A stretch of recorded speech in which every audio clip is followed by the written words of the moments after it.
Vai dieniņ, kas šoruden darās uz ceļiem? Brauc virsū gājējiem, sitās nost lielā ātrumā mašīnām. Visu laiku tak bija mierīgi. Kas tagad notiek?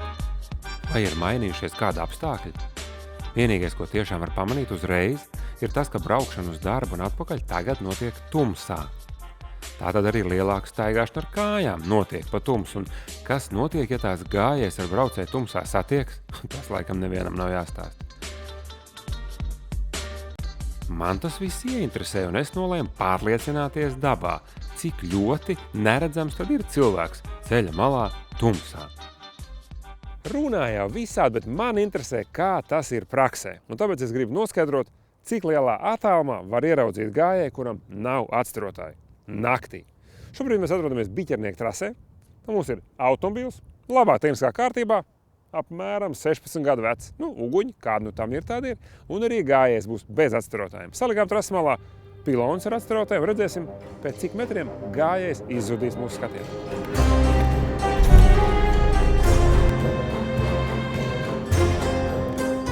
Tātad sākam pie kādiem 10 metriem. Te mēs daudz maz vēl kaut ko redzam. Vismaz džinsu, bikses kaut cik kustās. Tā kādi 20 metri. Stop! Ja tā ļoti padomā, kaut ko tur redzēt var, bet braucot ātrumā, kustībā un apkārt vēl kaut cits gaismas, neko nevarētu redzēt.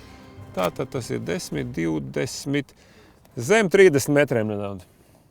Bet tas ir ļoti gaišā naktī, bez nekādām miglām un citiem redzes defektiem.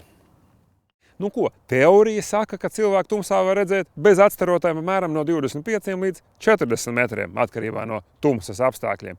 Mums sanāca reāli ap 30 metriem. Ja būtu varbūt gaišāks drēbes, redzēt arī var mazliet tālāk, bet apmēram 30 metri.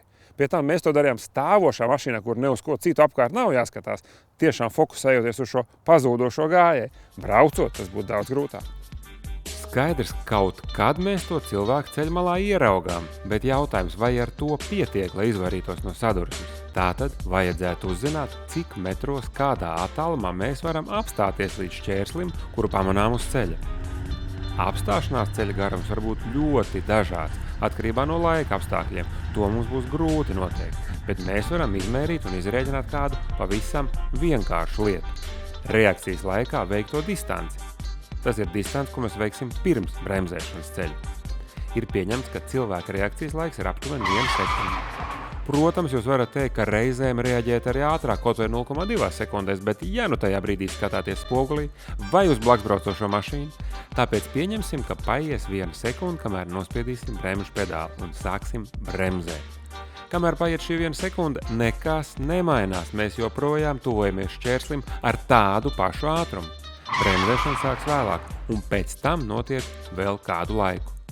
Mēs varam elementāri izrēķināt, ka braucot 50 km/h mēs 1 sekundē veicam gandrīz 14 metrus, bet braucot 90 km/h 25 metrus sekundē. Tātad, ja braucam pa šoseju un ieraugam cilvēku 25 metru attālumā, mēs to vienkārši notriecam ar to pašu ātrumu, bet bremzēt sākam tikai pēc tam. Tāda ir fizika. Baisi, vai ne? Nākamais eksperiments. It kā kurš to nezina, cik garš ir bremzēšanas ceļš konkrētā ātrumā, bet mēs to pārbaudīsim praksē. Ir tiešām tādi ziemīgi apstākļi, plus 6 grādi, savs asfalts, dienu vai nakts tam laikam nav liels nozīmes, un brauksim 50 km/h un bremzēsim pie šiem te piloniem, un pēc tam brauksim 90 km/h un apstīsimies, cik garš tad būs bremzēšanas ceļš. Es atkārtoju, bremzēšanas, nevis apstāšanās. Apstāšanās ceļš ir daudz garāks.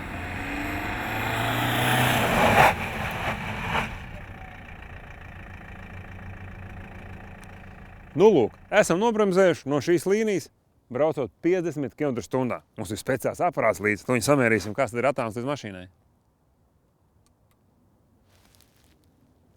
8 metri.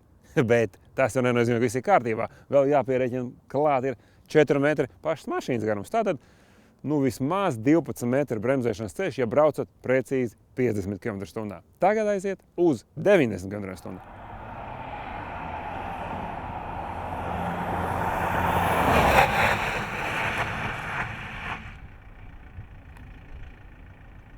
Nu, lūk, 90 km/h bremzējam akurāt pie šiem te piloniem.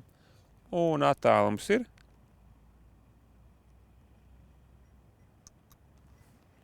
26,8 metri ar labām ziemas riepām un ar ABS. Nu, tā beidzot vismaz pats priekš sevis es esmu noskaidrojis, ka braucot 50 km/h, lai nobremzētu, ir vajadzīgi vismaz 11 metri, bet braucot 90 km/h vairāk kā 30 metri tikai bremzēšanai. Ko mēs no tā varam secināt? Tātad līdz bremzēšanai mēs jau reakcijas laikā nobraucam 90 km/h braucot 25 metrus, un ja mēs gājēji redzam knapi 30 metru attālumā, būtībā mēs viņam tā arī uz 90 trāpam virsū, pat nepaspējuši sākt bremzēt. Bailīgi, vai ne? Nu ko, esam izmērījuši diezgan baisas lietas, vai ne? Bet ko ar visu šo informāciju darīt? Kā izvairīties no tumšiem objektiem uz ceļa? Nu, pirmkārt, noteikti braukt ar mazāku ātrumu. Tas jums ļaus paspēt nobremzēt, ja tāda vajadzība radīsies. Otrkārt, cik vien iespējams palieliniet to ceļa daļu, ko veicat ar tālajām gaismām. Tas arī samazina risku kādu neieraudzīt. Tīko esat blakus pretimbraucošajai mašīnai, uzreiz sliedziet apakaļ tālo gaismu. Treškārt, vēl rūpīgāk nekā parasti vērojot ceļu sev priekšā.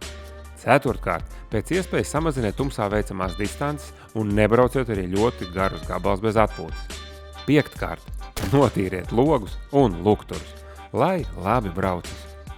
Un visbeidzot, mēs runājam līdz šim tikai par cilvēkiem, kur staigā bez atstarotāja un kā mēs tos redzam.